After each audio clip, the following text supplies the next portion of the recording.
نحمده ونصلي على حبيبه الكريم أما بعد أعوذ بالله من الشيطان الرجيم بسم الله الرحمن الرحيم إنك لعلى خلق عظيم آمنت بالله صدق الله العظيم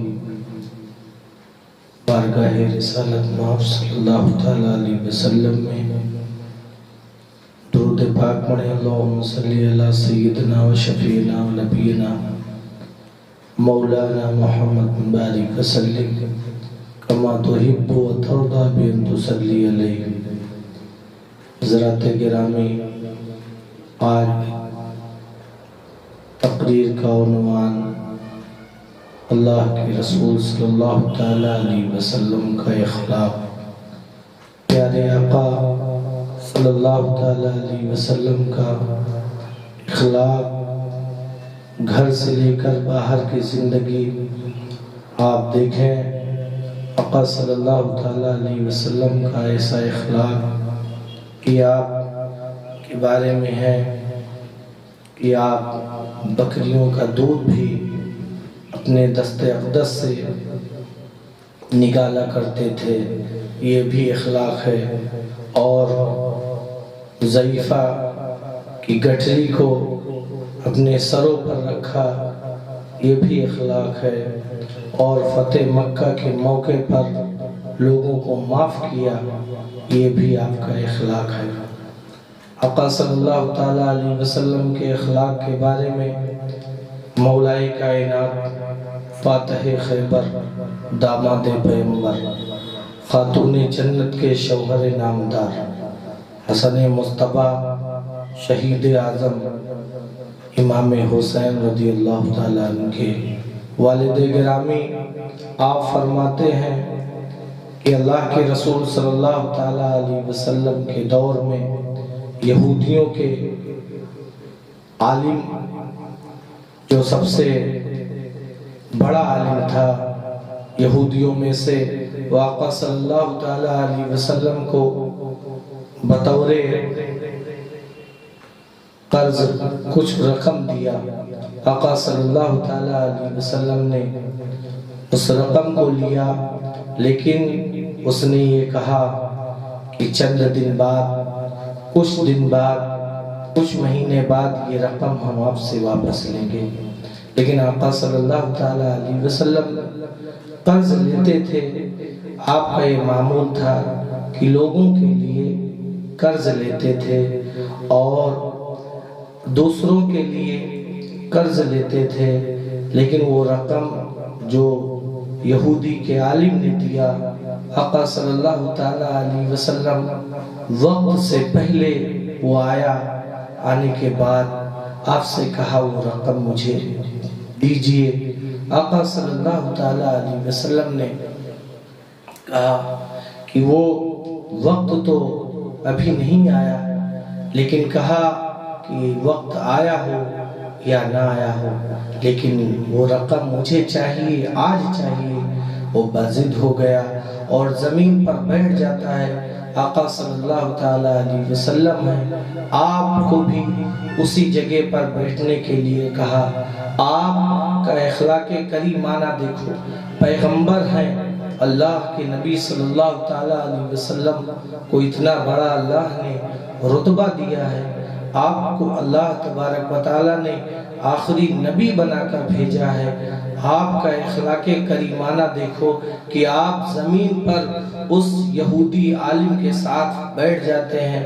بیٹھنے کے بعد یہاں تک کتابوں میں آتا ہے میرے بھائیوں کہ ظہر کی نماز ادا کی اور اس کے بعد پھر عصر کی نماز ادا کی اور مغرب کی نماز ادا کی، عشاء کی نماز ادا کی، حتیٰ کہ یہاں تک کہ آتا ہے کہ آپ نے فجر کی نماز ادا کی.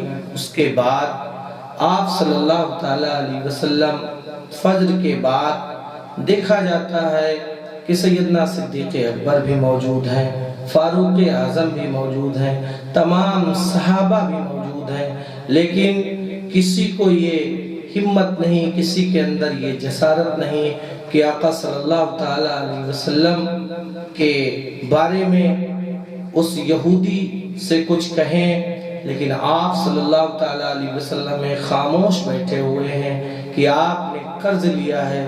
اور آقا صلی اللہ تعالیٰ علیہ وسلم جب تقریباً دن کے 9 یا 10 بجتے ہیں تو اس یہودی عالم ہے وہ دیکھتا ہے، اور دیکھنے کے بعد جب یہ تمام چیزوں کو دیکھا تو وہی چیز آپ کو یاد آتی ہے، اس کو یاد آتی ہے کہ اس نے توریت میں پڑھا تھا کہ ایک آنے والا نبی ہوگا، ایک آنے والا پیغمبر ہوگا جو آخری نبی ہوگا، آخری پیغمبر ہوگا، اس کے اندر یہ تمام چیزیں پائی جائیں گی اور تمام چیزوں کی یہ مالک ہوگا، اور یہ تمام چیزیں، یہ اخلاق، کردار آقا صلی اللہ تعالیٰ علیہ وسلم ہی کے اندر ہے۔ جب اس نے یہ ساری چیز پہلے ہی سے توریت میں پڑھ لیا تھا، جب یہ دیکھا کہ اللہ کے رسول صلی اللہ تعالیٰ علیہ وسلم میں یہ ساری چیزیں پائی گئی، تو وہ یہودی عالم ہے وہ آقا صلی اللہ تعالیٰ علیہ وسلم کے قدموں پر گر جاتا ہے، اور گرنے کے بعد کہتا ہے اے پیغمبر اعظم محمد رسول اللہ، اے نبیوں کے تاجدار، اب دیر نہ کریے اور مجھے مذہب اسلام میں داخل کر لیجئے اور مجھے کلمہ پڑھائیے۔ آقا صلی اللہ تعالیٰ علیہ وسلم ہے اسے کلمہ پڑھاتے ہیں، لا الہ الا اللہ محمد رسول اللہ صلی اللہ تعالیٰ علیہ وسلم۔ آپ حضرات دیکھیے کہ اللہ کے رسول صلی اللہ تعالیٰ علیہ وسلم کا اخلاق کریمانہ دیکھیے کہ کس طرح سے اپنوں کے ساتھ کس طرح سے برتاؤ، غیروں کے ساتھ کس طرح سے برتاؤ۔ آج لوگ یہ سمجھتے ہیں کہ آج یہ معاملہ کہ آج دیکھتے ہیں مذہب اسلام اتنی تیزی کے ساتھ پوری دنیا میں پھیلا۔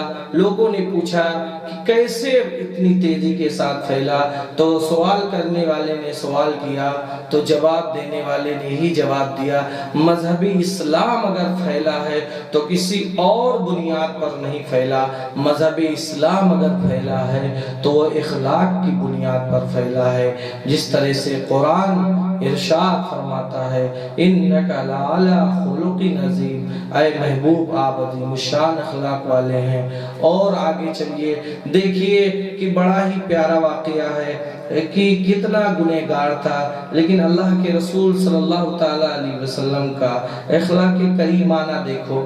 حضرت دہیہ قلبی کا واقعہ دیکھیے کہ آپ ہیں 70 لڑکیوں کو زندہ اپنے ہاتھوں سے درگور کیا، اپنے ہاتھوں سے دفن کیا، لیکن پھر جسے اللہ تبارک و تعالیٰ ایمان کی روشنی دینا چاہتا ہے اسے کوئی نہیں روک سکتا ہے۔ مسلمانوں، دہیہ قلبی ہیں 70 لڑکیوں کو زندہ درگور کیا، اتنا گناہ کیا کہ بتائیے 70 لڑکیوں کو زندہ درگور کرنے کے بعد رسول پاک صلی اللہ تعالیٰ علیہ وسلم کی خدمت میں حاضر ہوتے ہیں، بارگاہ رسالت مآب صلی اللہ تعالیٰ علیہ وسلم میں حاضر ہوتے ہیں۔ یا رسول اللہ، میں نے اتنا بڑا گناہ کیا ہے، میں نے اتنی بڑی غلطی کی ہے، اتنی بڑی خطا کی ہے، کیا ہماری معافی ہو سکتی ہے؟ اللہ رب العزت ہمیں معاف کر سکتا ہے، کیا ہمیں معافی کا پروانہ مل سکتا ہے؟ تو اللہ کے رسول نے کہا اے دہیہ قلبی بتاؤ کیا ہے؟ تو دہیہ قلبی نے کہا یا رسول اللہ، میں نے 70 لڑکیوں کو ان ہاتھوں سے زندہ درگور کیا ہے، زندہ دفن کیا ہے، کیا اللہ تبارک و تعالی ہم کو معاف کر سکتا ہے؟ کیا اللہ تبارک و تعالی ہماری معافی ہو سکتی ہے رب کی بارگاہ میں؟ اللہ کے رسول صلی اللہ تعالیٰ علیہ وسلم نے کہا اے دہیہ قلبی، تم معافی کے لیے آئے ہو، اور جو رب کی بارگاہ میں صدق دل سے معافی کے لیے آتا ہے اللہ تبارک و تعالی اس کو معاف کرتا ہے۔ حضرت دہیہ قلبی ہیں فوراً قدموں پر گر جاتے ہیں اور مذہب اسلام میں داخل ہوتے ہیں اور پڑھتے ہیں لا الہ الا اللہ محمد رسول اللہ صلی اللہ تعالیٰ علیہ وسلم۔ حضرت دہیہ قلبی ہیں، ایمان لاتے ہیں، اللہ کے رسول صلی اللہ تعالیٰ علیہ وسلم ہیں۔ آپ کا اخلاق کریمانہ دیکھو، آپ کا اخلاق دیکھو، آپ کا کردار دیکھو، آپ کا طریقہ دیکھو، آپ کی زندگی دیکھو کہ آپ نے فوراً کہا اے دہیا قلبی میں اللہ تبارک و تعالیٰ کی بارگاہ میں سفارش کروں گا، میں ضمانت لیتا ہوں اے دہیا قلبی رب کی بارگاہ میں تمہاری مغفرت کراؤں گا۔ یہ اللہ کے رسول صلی اللہ تعالیٰ علیہ وسلم کا اخلاق ہے۔ اللہ کے نبی صلی اللہ تعالیٰ علیہ وسلم کا اخلاق دیکھیے، اپنوں کے ساتھ اخلاق، غیروں کے ساتھ اخلاق، چھوٹوں کے ساتھ اخلاق، بڑوں کے ساتھ اخلاق، اور آج اخلاق ہی کی بنیاد پر یہ مذہب اسلام جو پوری دنیا میں پھیلا ہے وہ اخلاق ہی کی بنیاد پر۔ تو آپ حضرات سے گزارش یہی ہے کہ آپ حضرات ولادت باسعادت کا موقع جشن عید میلاد النبی صلی اللہ تعالیٰ علیہ وسلم کی آمد پر آپ حضرات نبی کا اخلاق اپنے نبی کا اخلاق کی طرح آپ اپنا اخلاق بنائیے، جس طرح سے پیغمبر نے ہمیں بتایا ہے، جس طرح سے پیغمبر نے ہمیں اخلاق کریمانہ بتایا ہے، اسی اخلاق پر ہم سب کو چلنے کی توفیق عطا فرما۔ وآخر دعوانا الحمدللہ۔ Thanks for watching. Don't forget to like the video. And don't forget to subscribe.